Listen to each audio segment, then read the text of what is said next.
Welcome to our vlog. And today, Plaza, kay Pato Migdapitan para sa Rizal Shrine Tour. Yes. oh yeah. We're going to learn all about Rizal's life and the history of his works. Yes, so, yes. We're doing a travel group 3 may na series James Lawrence Umbiang. I am Harvey. Yes, and this is Stella. I am Stella. And for our fifth member, we're going to Juan. We're going to pick her up along the way. So, anong wala siya direct naman. Come with us, guys. Wish us luck. Bye.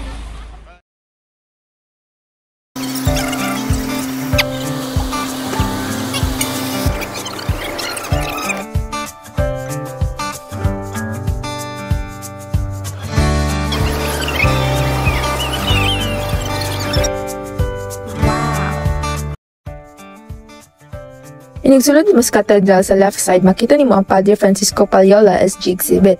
Nandiyo mga works ni Padre Francisco, ang uban kay makopya na lang sa iyang works ang atong makita din ang iyang words is dili na kay maklaro tungod sa kadugay na sa panahon. So, mao na siyang overlook view sa exhibit room ni Padre Francisco. So, mao na siya ang sulod sa cathedral karon. So, makita niyo nga dako jud kayo siya. Ganing pagka-video is namin sa second floor. Gabok niyo kini yang hagdanan padulong di ari which is hadlok na ka siya sa kaan. So, muna siya yung overlook o dako jud kayo siya sa makita ninyo. So muna ni siya karon ang naong sa kasarial nga diri na Excelsi o si Rizal sa unang panahon. So karon ang among nakita is nahimo na siyang public attorney's office. Sa gawas sa katedral makita nato diri ang mapa ng Mindanao. So init jud kini siya diri no then awa-awa mo gitanaw ang simdangan, may backlight ginagma. These are the things na atong makita sa Museo ni Rizal. There is a boat, copies of his works, letters, photographs, and his old paraphernalias that he used in his profession during his time in Dapitan. The museum also provides facts about Rizal's interest in many species that had appeared in his land and also his interest in seashells. This side commemorates Rizal as a writer. We can see the display of his works Bagong Pag-asa and Awit ng Manlalakbay and also some artifacts that Rizal collected himself. It is fascinating to see that the caretakers did a great job maintaining the historical pieces in such a nice situation given the fact that it is old and fragile. It is also very evident that Rizal was a sociable man because there are photographs of individuals whom Rizal associated with. In the first floor of the museum, we can see the copies of his works and letters, the portraits of Rizal's family, and his original clothes which are preserved in a rectangular box. The Rizal Shrine is indeed a very historical and amazing sight. It offers an excellent view of the shores of Dapitan and the majestic scenery of the trees, giving a cool atmosphere in the place. Nandito tayo ngayon sa kulungan ng mga manok ni Dr. Jose Rizal. Napitan natin ng konti at ito na. Yung amoy niya is amoy luma talaga. Tapos mabaho yung amoy. Dito naman sa ilalim ng rebulto sa pagdating ni Jose Rizal, malangsa yung amoy dito kasi binaha. Yung tubig na stock up, hindi makalabas kaya amoy langsa.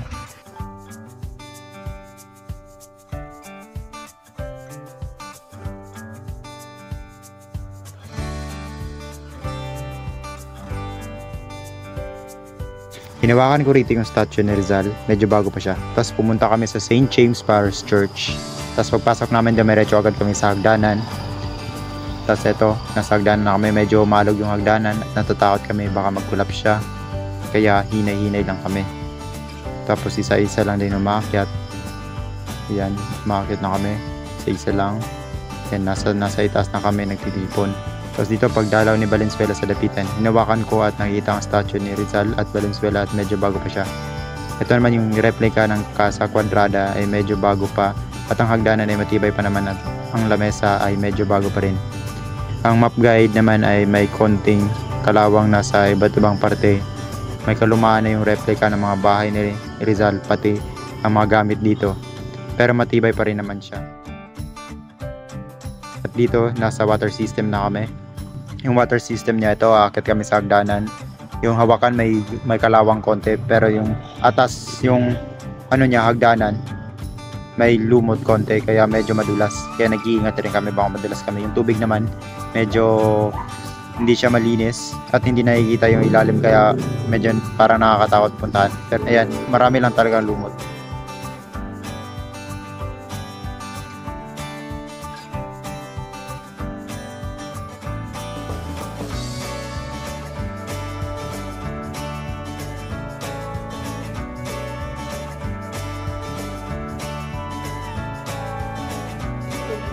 Ilan sa sir? O siguro, pero sa pagbuhat ni kauna,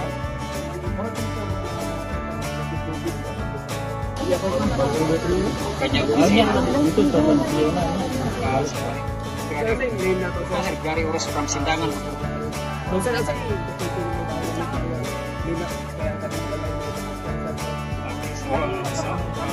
Good morning, welcome to Dapitan City. So ako rin si Gary Oros, like sa Pagkak, so Balik Drive from Sindangan. So gagyak sa salam, lawan ta. So may buntag. So actually, si Rizal, dito sa Kapuyo, maupat ka tuig. So from naabo siya sa Dapitan, July 17, 1892. So motong 5 ka-fight monuments together with Captain Delgras, the holding the swords. Then going to Casarial, then si Rizal nasa namit nga Wardens, which is si Captain Ricardo Carcinero. Ito nga nakadaog sa Aglater sa September 21, 1892. So from Casarial, ni-decide si Rizal sa Barangay Talisay. So gipat niya 18 pesos, so 16 hectares. Ito yung numero nga dagan is 9736. Tulos na kabahin. Yung Warden, si Rizal, yung bigot taga Dipulog, si Francisco Iquilor. So mula sa Barangay Talisay nga lugar. So kaniyang kusina, sipalit sa para iwas sunog. Dili sa pagluto, ikilig ka na itong pinaramanok nga nitip. Yung tigluto, yung estudiantes is kinapugyan ng Dapitan. Dinmaputo yung Babiro Nelson. So kaniyang yung greenhouse, mali yung taas ng residensya. So the same size, the same exact provision. Then every 6 years, i-renovate na siya. Kumbaga, yung forma, yung kisyon-tisyon pagyapon. So nakakalakin natin sa like ko na itong elevated, pagkasa kakanam itong tagas yung posting. Kaya sa una sa time na ito, itong malipig ka ng back nila mo ka ng wild bird. So sa una, before sa matulog, kanihag na lang ipasaka pa sa una, padali ka sa kang wild pig, muna yung elevated. Then, sa una, yung sa lugilip, yung tabla ka ng kawayan. Yung mahilig mo ito si Josephine Bracken, di siya sa tabla, yung mahilig mo sa kanip itong kasi madawat yung tong takong. Yung kaniyang pariga, di siya sa tabla, ng kawayan. So, kaniyang water system. Sa una, wala siminto ang gamit sa kanapitan, pre-apo kanapitan, i-white, kaya ipinit ko, wala pa may siminto. Siya dyan, ganyan siya na sa may kapag. Sa architect, engineer, na severe, pagka napitang kanapitan, ganyan na. galing, salamat po. Thank you kayo.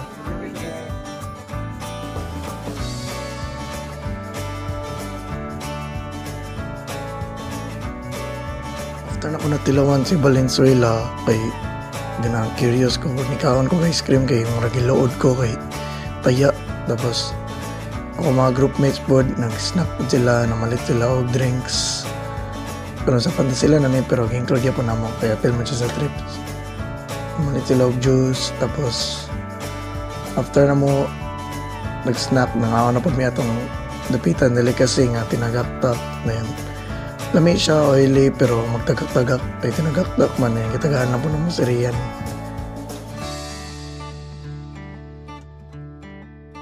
Ang Rizal Shrine kay binubuo siya ng iba't ibang uri or klase ng mga puno. Ano po siya?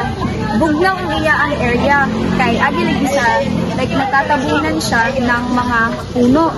So diri nakan kay vines makita ninyo.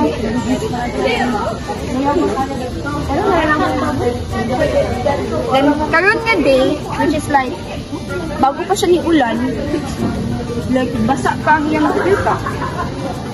Then laapok pa kay ang mga agyanan.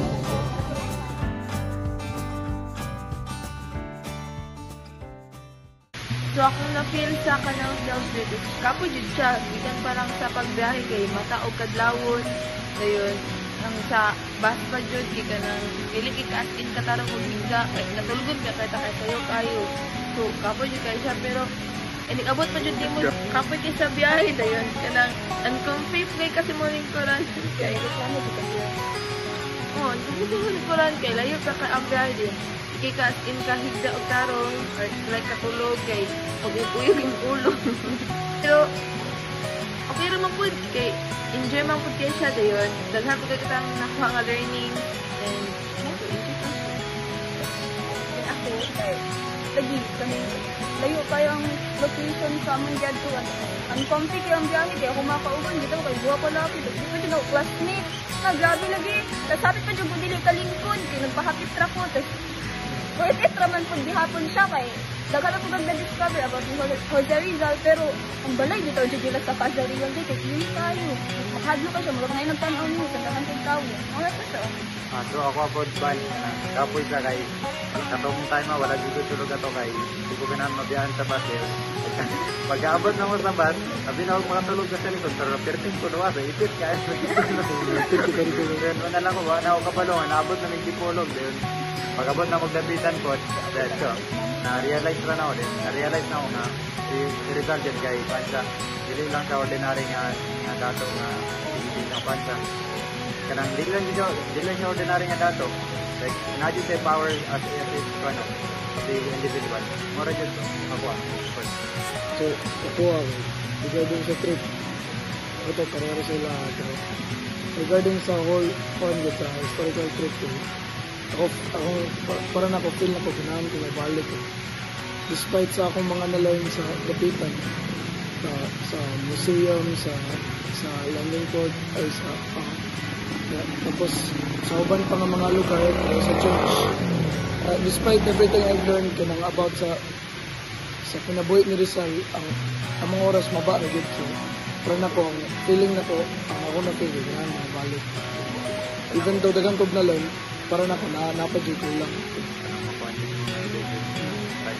so despite everything na-enjoy ka po na mo ang trip so thank you Japon kayo so salamat po sa atin thank you for doing our picture Unta sunod sir kay 2 days na din hapit ang dakak. Magkuha na tabloya ta so din.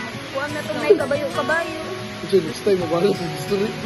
Andito na Rizal. Rizal.